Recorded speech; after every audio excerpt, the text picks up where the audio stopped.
Welcome to the Spitzen-Körper Thelema.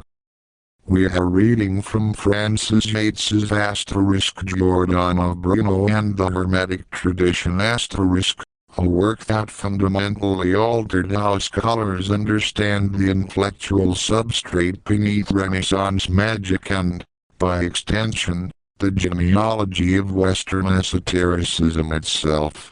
This passage concerns the moment when a Greek manuscript arrived in Florence around 1460 containing the Corpus Hermeticum, a text purporting to preserve the teachings of Hermes Trismegistus, the legendary Egyptian sage. What Yates examines here is not merely textual history, but the collision between Christian authority and pagan gnosis, and how that collision generated the intellectual permission structure for Renaissance magic to exist within Christian Europe.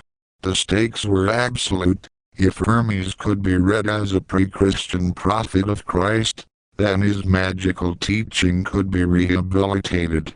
If he could not, then anyone studying his works was trafficking with demons.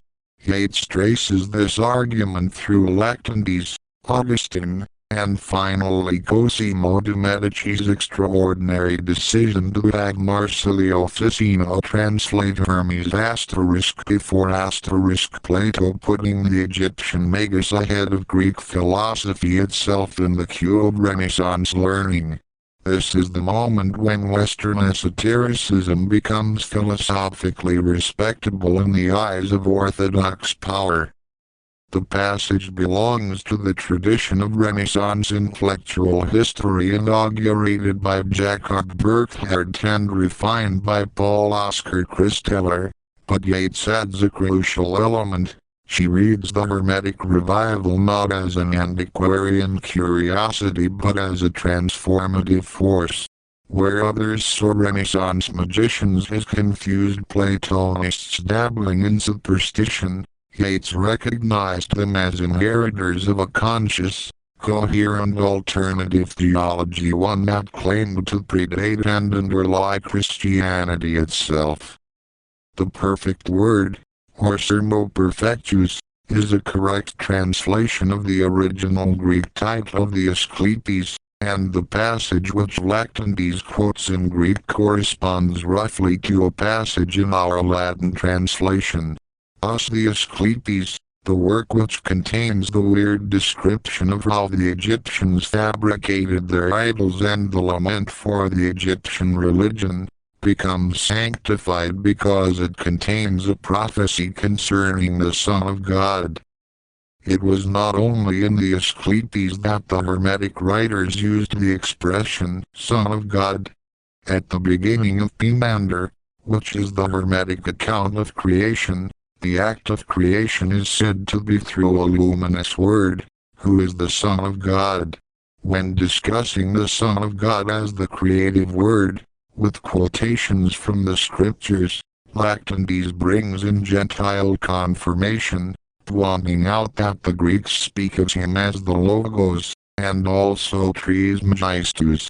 He was doubtless thinking of the passage on the creative word as the Son of God in the Pimander, and he adds that Trismegistus, who by some means or other searched into almost all truth, often described the excellence and the majesty of the word. Indeed, Lactantius regards Hermes Trismegistus as one of the most important of the Gentile Southeasters and prophets who foresaw the coming of Christianity, because he spoke of the Son of God and of the Word. In 3 passages of the Institutes he cites Trismegistus with the Sibyls as testifying to the coming of Christ. Lactantius nowhere says anything against Hermes Trismegistus. He is always the most ancient and all-wise writer, the tenor of whose works is agreeable to Christianity and whose mention of God the Son places him with the Sibyls as a Gentile prophet. In general passages Lactantius condemns the worshipping of images, and he also thinks that the demons used by magi are evil fallen angels. These things are, however, never associated by him with Trismegistus, who always appears as a revered authority on divine truths. It is no wonder that Lactantius became a favorite father for the Renaissance magus who wished to remain a Christian. Augustine was, however, a difficulty for the Renaissance magus who wished to remain a Christian, for Augustine in the Decisitate Day delivers a severe condemnation of what Hermes the Egyptian, called Trismegistus, wrote concerning idols, that is to say of the passage in the Asclepius, which he quotes at length, on how the Egyptians in their magical religion animated the statues of their gods by magic means, by drawing spirits into them. Augustine is using, not a Greek text of the Asclepius, as Lactantius had done, but the same Latin translation which we have, and which must therefore be at least as early as the 4th century. As mentioned before, this translation used to be attributed to Apuleius of Madara. The context in which Augustine makes his attack on the idolatrous passage in the Asclepius is important. He has been attacking magic in general and in particular the views on spirits or demons held by Apuleius of Madara.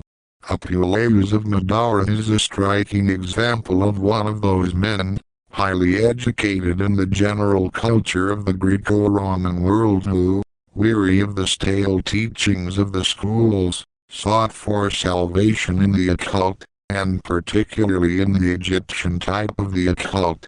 Born circa AD 123, Apuleius was educated at Carthage and at Athens and later traveled to Egypt where he became involved in a lawsuit in which he was accused of magic.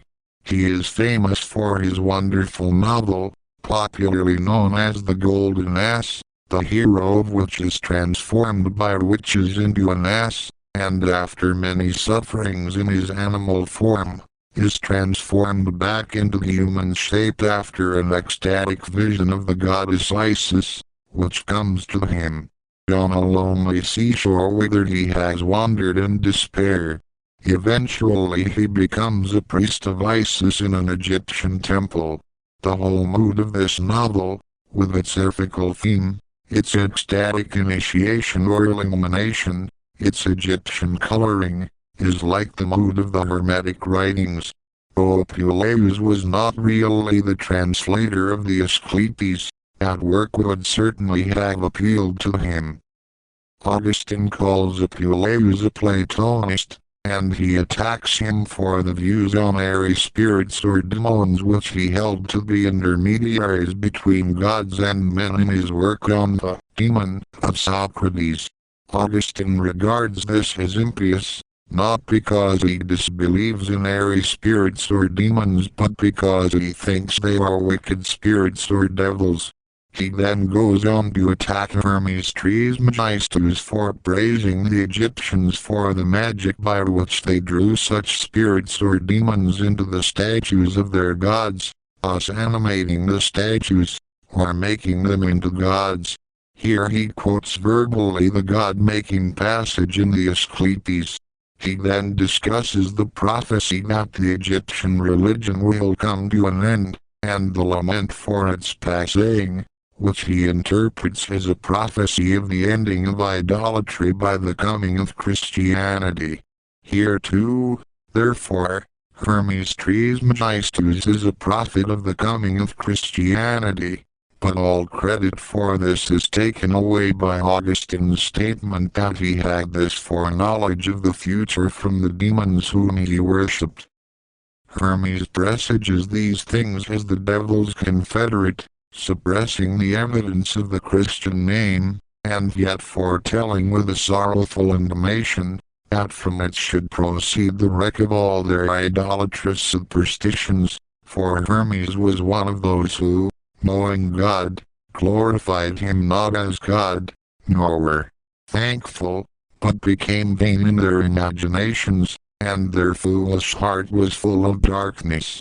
Yet, continues Augustine, this Hermes says much of God according to the truth, though in his admiration for the Egyptian idolatry he was blind, and his prophecy of its passing he had from the devil. In contrast, he quotes a true prophet, like Isaiah, who said, "The idols of Egypt shall be moved at his presence, and the heart of Egypt shall melt in the midst of her." Augustine says nothing whatever about Hermes' mention of the Son of God, and his whole treatment of the subject is perhaps, in part, a reply to Lactanti's glorification of Hermes as a Gentile prophet. Augustine thus confirmed with the great weight of his authority the extreme antiquity of Hermes Trismegistus, who was long before the sages and philosophers of Greece, and by giving him a genealogy, whereby he is dated 3 generations later than a contemporary of Moses, Augustine raised a question which was to be much debated concerning the relative dates of Moses and Hermes. Was Hermes slightly later than Moses, or much earlier than the Greeks, as Augustine said? Was he contemporary with Moses, or earlier than Moses?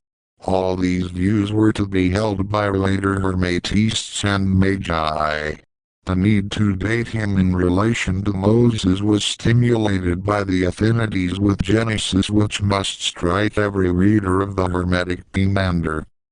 From other early Christian writers, more about Hermes Trismegistus could be learned, particularly from Clement of Alexandria, who, in his striking description of the procession of the Egyptian priests, says that the singer at the head of the procession carried 2 books of music and hymns by Hermes, the horoscopes, carried 4 books by Hermes on the stars. In the course of this description, Clement states that there are 42 books by Hermes Trismegistus, 36 of which contain the whole of the philosophy of the Egyptians, the other 6 being on medicine. It is very improbable that Clement knew any of the Hermetical which have come down to us, but the Renaissance reader believed that he had in the Corpus Hermeticum and the Asclepius precious survivors of that great sacred library of which Clement speaks. About 1460, a Greek manuscript was brought to Florence from Macedonia by a monk, one of those many agents employed by Cosimo de' Medici to collect manuscripts for him. It contained a copy of the Corpus Hermeticum, not quite a complete copy, for it included 14 only of the 15 treatises of the collection, the last one being missing.